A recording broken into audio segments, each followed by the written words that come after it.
Hi there, Stuart. Morning. We're cooking today on the John Lewis 2-burner hooded gas barbecue. I'll just run through the features briefly, starting from the top. We have a porcelain coated cast iron cooking lid. On the top of the lid we have the built-in lid thermometer, which I'll use later on for setting the temperature of the barbecue. Coming down to the sides we have the FSC German oak side tables. Nice porcelain coated enamelled warming rack here. Porcelain coated cast iron cooking grate. Inside we have the vaporising bars, which are used to flavour the food. Base of the barbecue, 2 lockable casters to stop it moving while you're cooking.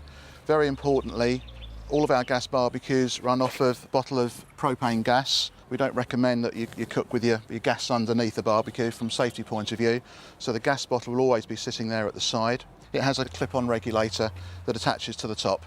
The regulator is factory fitted on all of our barbecues. That's not something our customers have to worry about.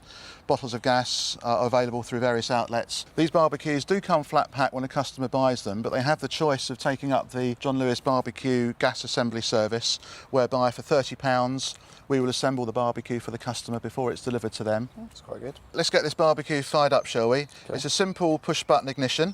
The first thing to remember is when you're firing up the barbecue is to have the lid open. If the gas ignition doesn't fire up first time, it lets the excess gas escape, otherwise it gets trapped inside.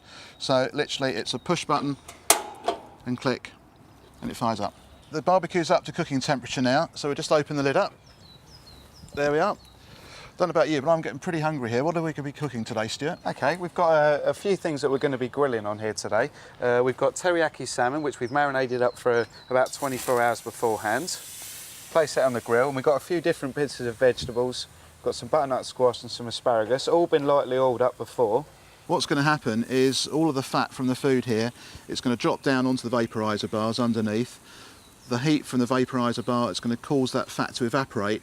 That's going to come back up into the food. That's what's going to give the food its lovely barbecue flavour. There is a bit of a myth, Stuart, that cooking on gas or cooking on charcoal, the food tastes different. But believe me, food cooked on both does taste the same. To get this cooking properly, we need to bring the hood down now. Let's open up the hood and see what it looks like, shall we? Well, I don't know about you, but that looks absolutely fantastic. Cooking on gas is quicker and cleaner than cooking on charcoal. You can be cooking on gas within 10 minutes, whereas cooking on charcoal, it can take between 35 and 40 minutes for the charcoal to be ready. We need to clean the barbecue now, Stuart. The good thing with the gas barbecue is you either have the choice of cleaning it when you finish cooking or when you start cooking again. Either way, we turn the burners up to full. That's going to burn off the excess fat and food from the cooking grate. It's also going to sanitise the cooking grate, ready to start cooking again. You can also then use your wire brush to get rid of the excess dried food that is still left on there.